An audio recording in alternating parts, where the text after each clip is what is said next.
J'ai été spectateur il y a quelques jours sur X d'une interaction assez intéressante entre un représentant du Parti conservateur québécois et un des critiques du parti, ayant laissé entendre dans une de ses publications qu'une partie de l'électorat conservateur serait d'extrême droite. Le représentant du parti s'est alors rapidement et assidûment attelé à écrire un texte bien étayé qui défend son parti d'une telle accusation en offrant sa définition du conservatisme. Et ce faisant, il nous a démontré pour une énième fois l'état, selon moi, pitoyable du conservatisme au Québec, qui a abandonné toute prise de risque et qui se contente de se conformer en toutes choses avec le paradigme contemporain québécois, à la seule différence de vouloir une économie un peu plus libéralisée, alors que notre société est littéralement en voie de disparition physique et de mort spirituelle. Comment se fait-il que l'opposition soit aussi faible dans notre province?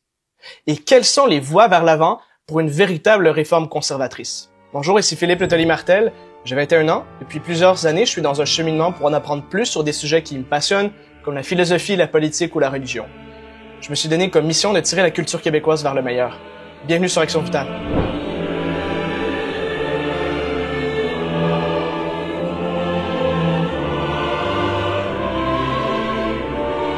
Pour offrir un peu de contexte, le président de la commission politique du Parti conservateur du Québec, un certain Karim El Ayoubi, a, le 11 août, répondu à une publication d'un certain Olivier Primo qui affirmait qu'une partie de l'électorat conservateur serait d'extrême droite. Monsieur El Ayoubi a alors rédigé un texte bien argumenté et étayé pour parler au nom de son parti et le défendre de l'étiquette d'extrême droite. Il affirme en outre que les mouvements politiques d'extrême droite ont historiquement supprimé les libertés individuelles et promu des valeurs comme le nationalisme ethnique, la censure et l'exclusion. Ce qui est tout le contraire du Parti conservateur du Québec, qui met de l'avant des valeurs comme la liberté d'expression, la responsabilité individuelle des citoyens et l'égalité de tous devant la loi, indépendamment de l'origine ou de la croyance. En d'autres mots, ils défendent exactement les mêmes valeurs, ils sont exactement dans le même paradigme que tous les autres partis,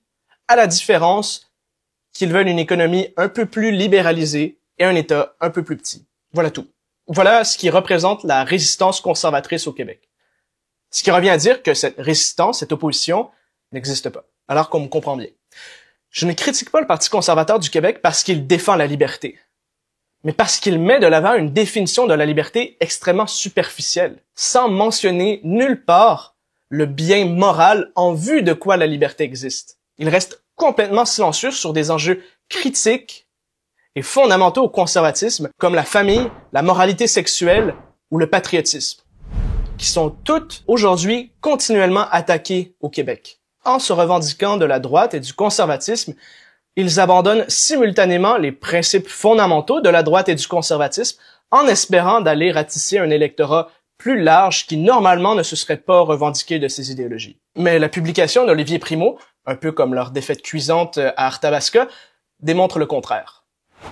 La gauche va continuer à vous traiter d'extrémistes, peu importe à quel point vous trahissez votre conservatisme. Vous mettez de l'avant la liberté d'expression comme pilier du débat public. Ben oui, le débat public est si important pour vous que vous refusez de remettre en cause le monopole idéologique progressiste au Québec. Pire, vous participez activement au musellement des questions un tant soit peu plus fondamentales, plus profondes, en affirmant que ceux qui remettent en cause le paradigme québécois sur ces questions-là, eux autres, c'est l'extrême droite. Avant de poursuivre le visionnement, j'aimerais vous faire part de notre projet. Action Vitale est une initiative médiatique qui cherche à enrichir le débat en défiant le monopole idéologique présentement en place au Québec. Si vous voulez faire concrètement partie de cette mission et avoir accès à du contenu exclusif, rejoignez-nous dès maintenant sur Patreon. Vous pouvez également visiter notre site web sur lequel vous aurez accès à plus d'informations quant à notre projet pour pouvoir nous contacter et avoir l'opportunité de faire des dons selon votre générosité. Merci pour votre attention et n'oubliez pas, le Québec n'est pas encore perdu. Allez, de retour à la vidéo. Si l'on surplombe la vie politique et médiatique québécoise d'un regard extérieur, il y a une chose qui ne peut pas ne pas nous choquer. Où sont les vrais conservateurs? Où est la droite?